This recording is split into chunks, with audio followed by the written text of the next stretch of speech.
Hello everyone, I hope you are good. बच्चों, आज का जो हमारा लेक्चर है, ये हमारा लेक्चर एक प्रॉब्लम है जो बच्चों ने सेंड की है मुझे, और इसको बुक में भी मेंशन किया गया है एज ए एग्जांपल 2.6। तो इस प्रॉब्लम का जो ताल्लुक है, ये हमारा जो लास्ट टॉपिक था लेक्चर नंबर 16 में, टॉर्क, उससे है। तो ये काफ़ी बच्चों ने मुझे कहा कि इस एग्जांपल को, जो प्रॉब्लम है, इसको थोड़ा डिटेल में एक्सप्लेन कर दें या इसके बारे में बता दें। तो आज का बच्चों जो हमारा लेक्चर है वो इसी एक एग्जांपल या प्रॉब्लम से रिलेटेड है।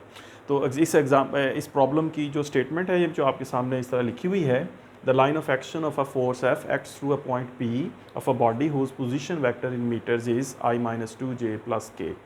If force is 2I minus 3j plus 4k Newton, this must be Newton, determine the torque about the point A whose position vector in meter is this one.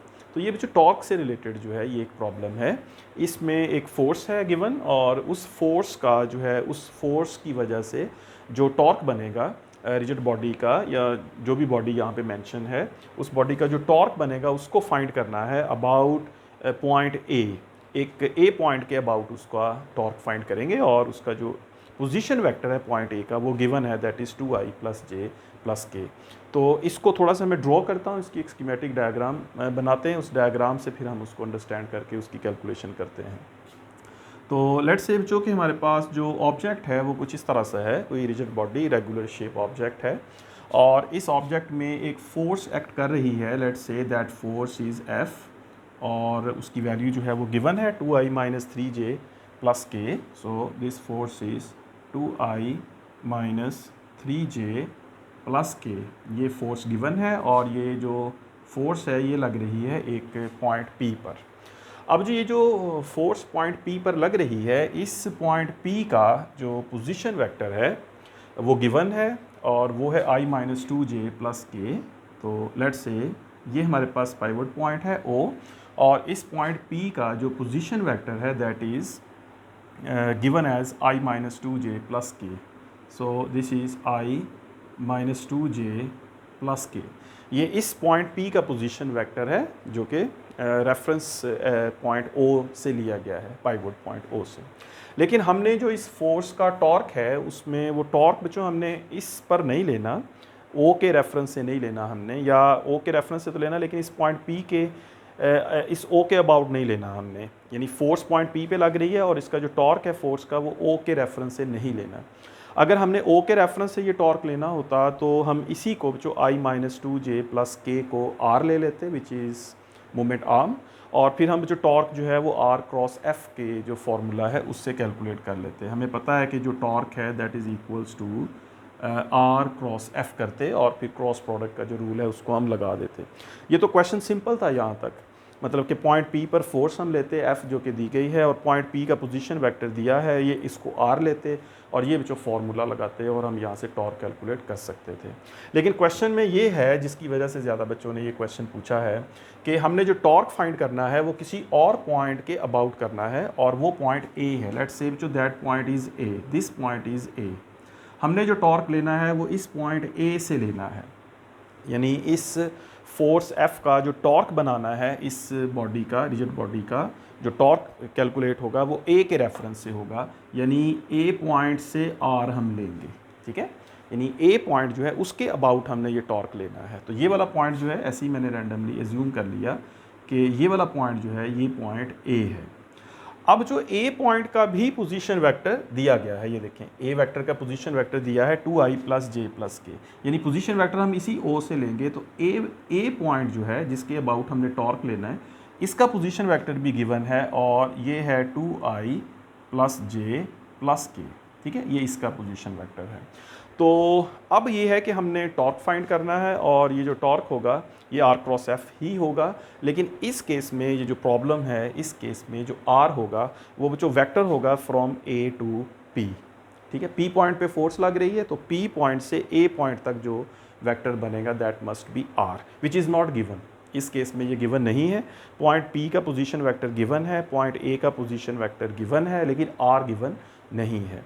तो इसमें फिर बच्चों ये है कि हम इसका जो है वो नाम इसका रख लेते हैं कि हमारे पास जो पॉइंट A है उसका पोजीशन वेक्टर R1 है, इसको नाम दे लेते हैं। ये जो पोजीशन वेक्टर है पोजीशन वेक्टर जो ए का है वो r1 ले लेते हैं, और जो पोजीशन वेक्टर हमारे पास P पॉइंट है उसको हम r2 कह लेते हैं। This position vector is r2, this position vector is r1।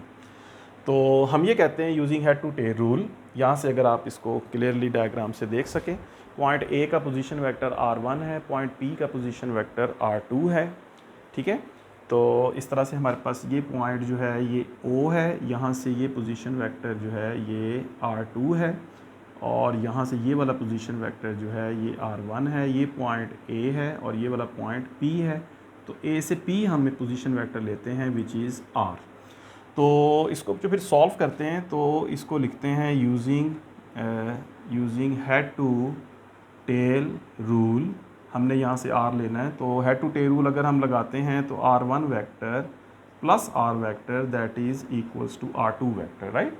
r1 plus r equals r2। तो यहाँ से अगर जो हम r वेक्टर ले लें तो that must be equals to r2 minus r1 vector, ठीक है।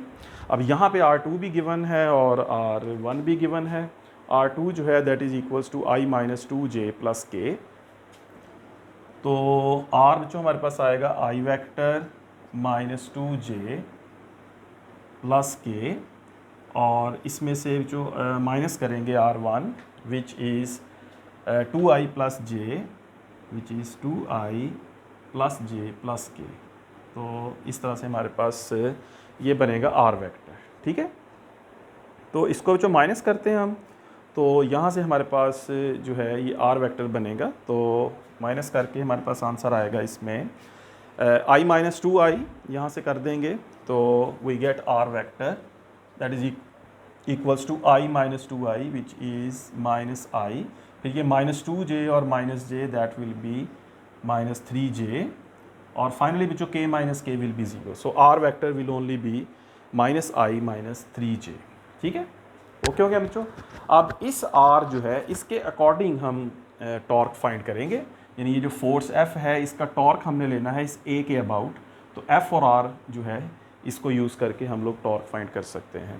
तो फिर बच्चों इसको हम यूँ करेंगे कि टॉर्क का फॉर्मूला जो है ये हमें पता है, टॉर्क जो है that is equals to R cross F। और यहाँ पे हम लोग जो इसमें करेंगे जो डिटर्मिनेंट को हम करेंगे सॉल्व, जैसे I J and K cross product करते हैं। इसमें पहले R के कंपोनेंट्स लिखेंगे और वो हम जो I माइनस 1, J का जो है वो माइनस 3 और K जो है यहाँ पे 0 हो जाएगा।